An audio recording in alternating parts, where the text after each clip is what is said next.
आइए अब शुरुआत करेंगे वीडियो देखा क्या कि आपको दिखाएंगे हर खबर विस्तार से तस्वीरों के साथ। सबसे पहले बात करेंगे महाराष्ट्र की, जहां के धुले में गुरुद्वारे की गद्दी के लिए हिंसक झड़प का मामला सामने आया है।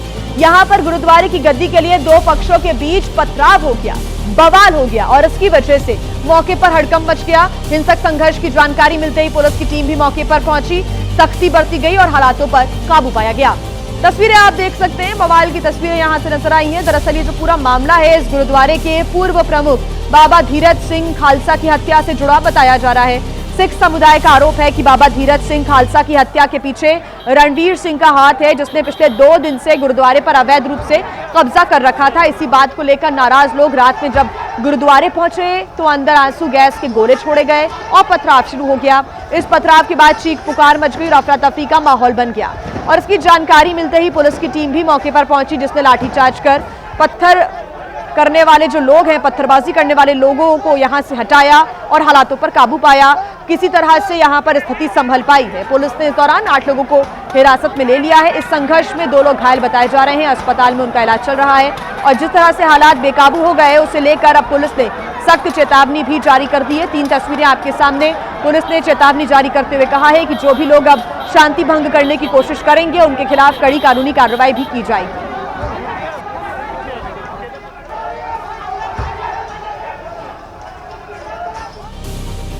और आइए बात करेंगे उत्तर प्रदेश के संभल की, जहां पर बिजली चोरी के खिलाफ प्रशासन ने जबरदस्त अभियान चलाया है। जिले के डीएम और एसपी की अगुवाई में बिजली चोरी के खिलाफ रात में कई इलाकों में छापामार कार्रवाई की गई है और सुबह तक ये कार्रवाई ऐसे ही जारी रही।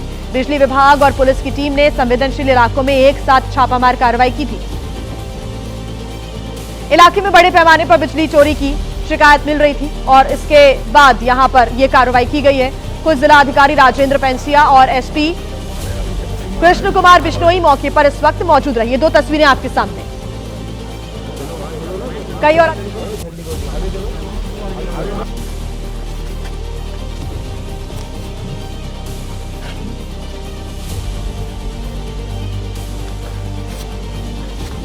तो ये 2 तस्वीरें आप देख रहे हैं। हालातों से निपटने के लिए बड़ी संख्या में पुलिस बल की तैनाती रही। पीएससी और महिला पुलिस कर्मियों को तैनात किया गया। बिजली विभाग की तरफ से भी कई वरिष्ठ अधिकारी मौके पर मौजूद रहे। टीमों ने घर घर, गलियों और संदिग्ध स्थानों पर जाकर बिजली कनेक्शंस की भी जांच की।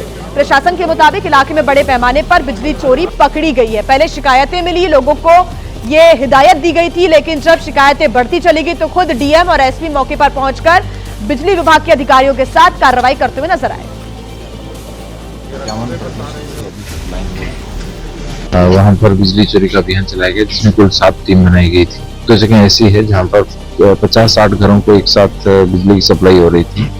एक तरह से मिनी बिजली घर बनाया हुआ था और उस व्यक्ति पर पहले भी बिजली की FIR दर्ज हुई थी और बहुत बड़ा जो तारों का पूरा अंडरग्राउंड सिस्टम बना रखा था। वहाँ डेयरी इत्यादि भी उसी से चल रही है सब चीजें। तो उस पर सारे के सारे जो 2 मंजिल ऊपर की जो थी वो खुली नहीं थी, इस कारण से पता नहीं चल पाया। तो जितने भी इक्विपमेंट है उसके आधार पर दंड लगाया जाएगा और FIR दर्ज कराई जाएगी। तो रात के अंधेरे में ये एक्शन हुआ है और सुबह तक ये अभियान ऐसे ही चलता रहा। डीएम की तरफ से क्या कुछ बात यहां पर साझा की गई है। संभल में बिजली चोरों के खिलाफ अभियान में बड़ी संख्या में पुलिस बल क्योंकि शामिल रहा है और 8 थानों की पुलिस टीम बनाकर छापामार कार्रवाई की गई है। पुलिस का ऐसा कहना है कि बिजली चोरों के खिलाफ सख्त कार्रवाई आगे भी की जाएगी। कस्बा संभल है उस रायतरीन कस्बे में डीएम साहब के द्वारा एक गठित टीम, जिसमें बिजली विभाग के, पुलिस विभाग के 8 थानों की फोर्स के साथ में चेकिंग की गई, जिसमें कई धार्मिक स्थलों की भी चेकिंग की गई, जिसमें बिजली चोरी पाई गई। उसके अलावा कई बड़े बड़े 4 मंजिला मकानों के अंदर जहाँ डेयरी चल रही थी वहाँ पे भी चोरी पकड़ी गई। उसके अलावा ई रिक्शा चार्जिंग स्टेशन भी पकड़े गए हैं। इन सब लोगों के खिलाफ विधिक कार्रवाई सुनिश्चित की जा रही है और प्रॉपर एनफोर्समेंट है, इसको चेक किया जा रहा है। महाराष्ट्र के छत्रपति संभाजी नगर में एक सनसनीखेज वारदात सामने आई है, जिसमें एक पुलिस अधिकारी की हत्या कर उसके शव को उसी के घर में जमीन में दफना दिया गया। वारदात वैजापुर तालुका के बल्हेगांव में बताई जा रही है। यह घटना घटित हुई है। ये पुलिस अधिकारी देवगांव रंगारी पुलिस स्टेशन में तैनात था। नाना साहेब दिवेकर पिछले 2 दिन से लापता थे। उनके रिश्तेदार पुलिसकर्मी लगातार उनकी तलाश भी कर रहे थे, लेकिन कोई पता उनका नहीं चल पा रहा था। रविवार को दिवेकर के पैतृक गांव बल्हेगांव स्थित घर में कुछ संदिग्ध वस्तुएं पाई गई। पुलिस स्टेशन के अधिकारी और कर्मचारी फौरन मौके पर पहुंचे। जब जमीन में एक गड्ढा खोदकर जांच की गई तो उसमें नाना साहेब दिवेकर का शव मिला। इस हत्या को सुनियोजित तरीके से किया गया है। ये साजिश पूरी पहले से ही थी और घटनास्थल पर खोजी कुत्तों की एक टुकड़ी भी तैनात की गई है। पुलिस को ऐसा शक है कि इस हत्याकांड के पीछे पीड़ित के घर वाले ही हैं। पुलिस ने अब तक 3 लोगों को हिरासत में लेकर पूछताछ शुरू कर दी है और आगे की जांच पड़ताल की जा रही है। वहीं जम्मू कश्मीर के पहलगाम में भारी बर्फबारी से नजारा बदला सा नजर आ रहा है, जहां पर भारी बर्फबारी की वजह से सब कुछ सफेद चादर में लिपटा हुआ दिखाई दे रहा है। भारी बर्फबारी की वजह से इलाके में पारा तेजी से नीचे लुढ़क गया है और इसकी वजह से स्थानीय लोगों की मुश्किलें भी बढ़ी हुई नजर आ रही हैं। तस्वीरें आप देख रहे हैं पहलगाम की। तस्वीरें चंदनवाड़ी अरू इलाके से सामने आई है, जहां पर भारी बर्फबारी के बाद सब कुछ बर्फ में सराबोर नजर आया। पहलगाम के चंदनवाड़ी, अरू वैली और बेताब वैली में लगातार बर्फबारी हो रही है। इसकी वजह से यहां पर आए पर्यटक काफी ज्यादा खुश नजर आ रहे हैं, स्नोफॉल को एंजॉय कर रहे हैं। तो वहीं स्थानीय लोगों की मुश्किलों में जरूर इजाफा होता दिखाई दे रहा है। यहां आप तस्वीरें देख सकते हैं, जहां तक आपकी नजर जाएगी सिर्फ आपको बर्फ ही बर्फ नजर आएगी। आइए अब बात करेंगे उत्तर प्रदेश के ग्रेटर नोएडा की, जहां पर उस वक्त सनसनी फैल गई जब एक युवती ने अपने विदेशी लिव इन पार्टनर की चाकू से गोदकर हत्या कर दी। मणिपुर की रहने वाली युवती ग्रेटर नोएडा के सेक्टर 150 में साउथ कोरिया के रहने वाले अपने प्रेमी के साथ एक फ्लैट में रह रही थी। जानकारी के मुताबिक वारदात के बाद दोनों ने रात में शराब का सेवन किया। फिर किसी बात को लेकर दोनों के बीच विवाद छिड़ गया, जिसके बाद युवती ने युवक के सीने पर चाकू से वार कर दिया। खून बहता देख युवती उसे GIMS अस्पताल लेकर पहुंची, जहां डॉक्टर्स ने विदेशी युवक को मृत घोषित कर दिया। यह व्यक्ति एक महिला के साथ लगभग 2 वर्षों से, जो महिला मणिपुर की रहने वाली है, उसके लिव इन रिलेशन में पति पत्नी की तरह रह रहे थे। रात्रि में झगड़ा हुआ और महिला ने इस पे चाकू से हमला किया। पुलिस के मुताबिक मृतक शराब का आदी था और आए दिन युवती से मारपीट करता था। उसी के प्रभाव में आकर युवती ने ऐसा कदम उठाया। वहीं पुलिस ने आरोपी युवती को गिरफ्तार कर लिया है। बात करेंगे बैंगलोर की, जहां पर एक धार्मिक जुलूस के दौरान पथराव का मामला सामने आया है। दावा यह किया जा रहा है कि पत्थर उस समय चले जब जुलूस शहर के एक इलाके से गुजर रहा था। पत्थर लगने से एक महिला श्रद्धालु घायल हो गई। पुलिस का कहना है कि हमें शिकायत मिली है कि जुलूस के दौरान रथ पर पत्थर फेंके गए। आरोप है धार्मिक जुलूस पर दूसरे समुदाय के कुछ असामाजिक तत्वों ने पथराव किया, जिसमें एक महिला श्रद्धालु सिर पर पत्थर लगने से घायल हो गई। घटना बेंगलुरु के चामराजपेट इलाके में हुई है। सूत्रों के मुताबिक रविवार देर शाम ओम शक्ति समूह की धार्मिक यात्रा जब चामराजपेट इलाके से गुजर रही थी, तब अचानक किसी ने पत्थर चला दिया, जिसके बाद हिंदू संगठनों ने पुलिस स्टेशन जाकर इस मामले में शिकायत दी और दोषियों के खिलाफ सख्त कार्रवाई करने की मांग की। फिलहाल पुलिस मामले की जांच में जुट गई है। यूपी के बुलंदशहर में उस वक्त तनाव का माहौल बन गया जब पूर्व विधायक और मौजूदा ब्लॉक प्रमुख के भतीजे की पीट-पीटकर हत्या कर दी गई। ये पूरा मामला जमीन विवाद से जुड़ा बताया जा रहा है, जहां मामूली कहासुनी ने हिंसक रूप ले लिया और एक पक्ष के लोगों ने पूर्व विधायक के भतीजे हाजी सुफियान की पीट कर हत्या कर दी। साथ ही हाजी सुफियान के भाई भी मारपीट में बुरी तरह घायल हो गए। घटना के बाद अस्पताल के बाहर पूर्व विधायक मरहूम हाजी के समर्थकों की भारी भीड़ इकट्ठा हो गई। पुलिस को अतिरिक्त बल बुलाना पड़ा। तनावपूर्ण हालात देखते हुए पुलिस ने गाँव में भी पुलिस बल की तैनाती की है।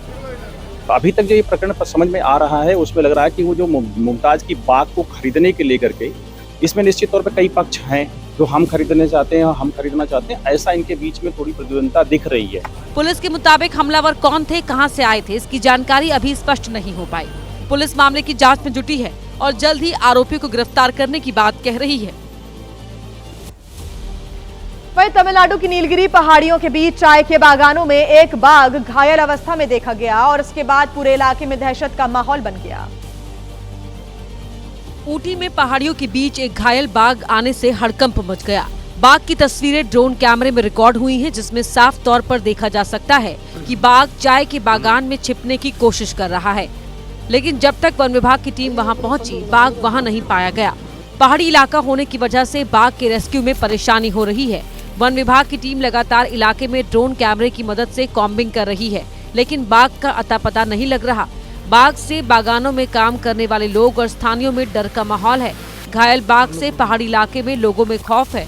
वहीं वन विभाग की टीम लगातार बाघ की मूवमेंट पर नजर बनाए हुए है और जल्द उसके रेस्क्यू की बात कह रहे हैं।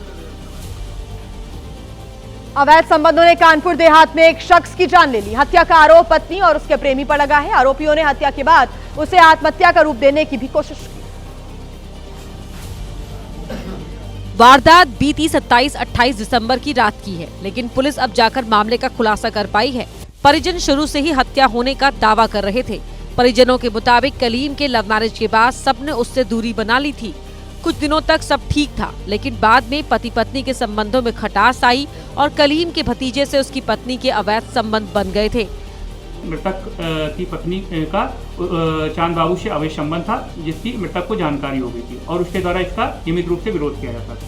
इसी क्रम में इन लोगों के द्वारा योजनाबद्ध तरीके से उसकी चाकू से गला रेतकर हत्या की गई। हत्या के बाद आरोपियों ने इसे आत्महत्या का रूप देने की कोशिश की। शुरुआत में पुलिस के हाथ खाली थे, लेकिन डिजिटल सबूतों की जांच के बाद पुलिस ने जब परत दर परत सवाल किए तो साजिश की पूरी तस्वीर सामने आ गई। और आइए अब बात करेंगे जम्मू कश्मीर के गुलमर्ग की, जहां पर बर्फबारी लोगों के लिए सफेद आफत बनती जा रही है। यहां पर बर्फबारी के चलते सड़क पर फिसलन होने से 6 पर्यटकों की जान बाल बाल बची।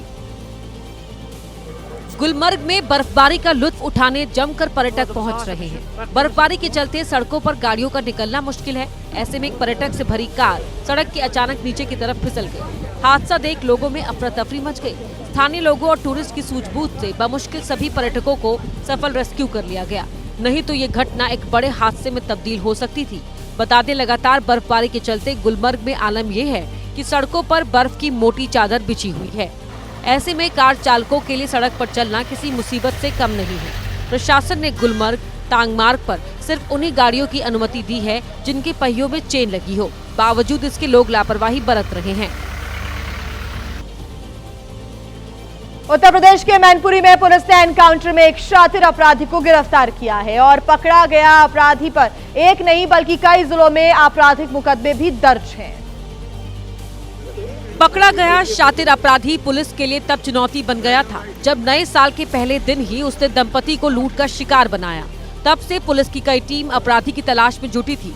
मुखबिर की सूचना पर पुलिस ने बदमाश का घेराव कर लिया और जब उसे रोकने का प्रयास किया तो उसने पुलिस पर फायरिंग कर दी। जवाबी कार्रवाई में बदमाश पुलिस की गोली से घायल हो गया और पुलिस ने उसे गिरफ्तार कर लिया। इससे पहले पुलिस बदमाश के साथी को गिरफ्तार कर चुकी है। चेकिंग के दौरान एक अभियुक्त संदिग्ध बाइक आती हुई देखी और उसी के दौरान जब भागने लगी तो पुलिस ने पीछा किया और उसमें दोनों तरफ से फायर हुई। पुलिस मुठभेड़ हुई, उसके पैर में गोली लगने के कारण उसको हॉस्पिटल भेज दिया। पुलिस ने पकड़े गए बदमाश से लूट का सामान, एक तमंचा और बाइक बरामद की है और अब बदमाश को जेल भेजने की तैयारी कर रही है। और बड़ी खबर आपको बता दें, मध्य प्रदेश के उज्जैन से, जहां पर बुलडोजर एक्शन हुआ है। अवैध होटल को ध्वस्त किया जा रहा है। बुलडोजर एक्शन यहां पर जारी है लगातार। मौके पर प्रशासनिक अमला भी मौजूद है। अवैध रूप से जो होटल का निर्माण कराया गया उस पर चल रहा है बुलडोजर। ये तस्वीरें आप देख रहे हो, उज्जैन की तस्वीरें हैं, मध्य प्रदेश की धार्मिक नगरी उज्जैन, जहां पर बुलडोजर एक्शन देखने को मिल रहा है। अवैध रूप से इस होटल को बनाया गया था और अब बुलडोजर एक्शन यहां पर लिया जा रहा है। मौके पर प्रशासनिक अमला भी मौजूद है और इस बिल्डिंग को ध्वस्त करने का कार्य किया जा रहा है। बताया जा रहा है कि अवैध रूप से इस होटल का निर्माण कराया गया। अब बुलडोजर से इस पूरी बिल्डिंग को ध्वस्त किया जा रहा है। पुलिस प्रशासन की टीम मौके पर मौजूद है।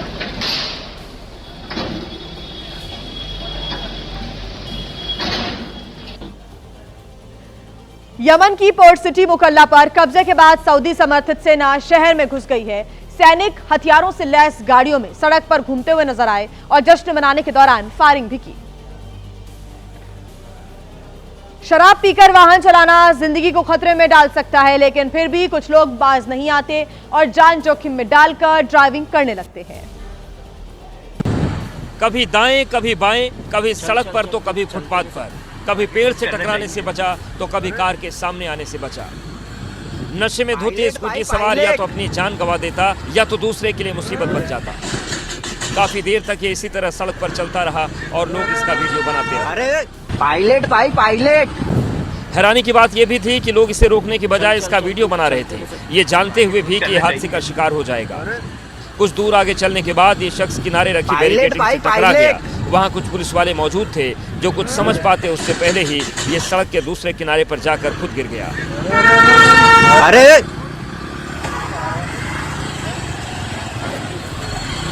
अब जरा सोचिए, अगर ये किसी कार या बड़े वाहन की चपेट में आ जाता तो इसका क्या होता, और अगर ये वीडियो न बन रहा होता तो उस हादसे का जिम्मेदार किसे माना जाता।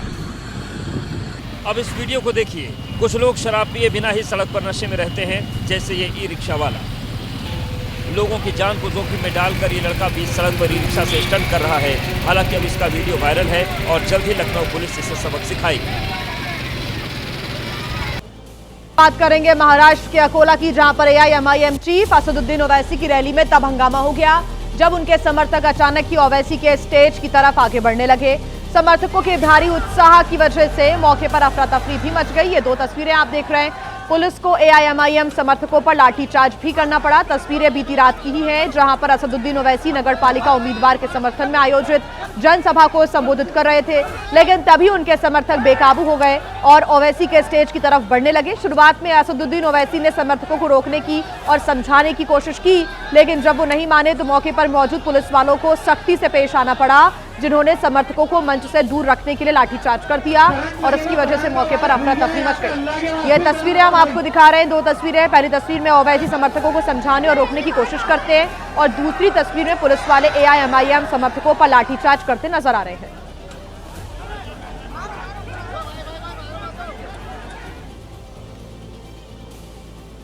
और आइए अब बात करेंगे हैदराबाद की, जहां के पुराने शहर में एक शराबी ऑटो ड्राइवर ने पुलिस वालों के साथ ऐसा कुछ कर दिया जिसे देखकर वहां खड़े लोग भी डर गए। थोड़ी देर के लिए सभी खौफ में आ गए, क्योंकि ऑटो ड्राइवर ने चेकिंग के दौरान सांप निकाल लिया और पुलिस वालों को डराने लगा। अचानक ड्राइवर के हाथ में सांप देखकर पुलिस वाले डर गए और पीछे हट गए, लेकिन जैसे ही पता चला कि सांप जिंदा नहीं है तो पुलिस वालों ने ऑटो ड्राइवर को वहां से किनारे कर दिया। लेकिन ड्राइवर माना नहीं, हाथ में सांप को लपेटकर वहां घूमता रहा। सांपकांड की शुरुआत तब हुई जब पुलिस ने ऑटो ड्राइवर को रोका और ब्रेथ एनालाइजर टेस्ट किया। जांच में पता चला कि ड्राइवर ने शराब पी रखी है। ऐसे में पुलिस ने ऑटो को जब्त करने को कहा। ड्राइवर ने पहले हाथ जोड़कर छोड़ देने की अपील की, लेकिन जब बात नहीं बनी तो वो नाराज हो गया और कहीं से मृत सांप लेकर पहुंच गया। थोड़ी देर तक हंगामा करने के बाद फरार हो गया। पुलिस ने काम में बाधा डालने के आरोप में ड्राइवर के खिलाफ केस दर्ज कर लिया है।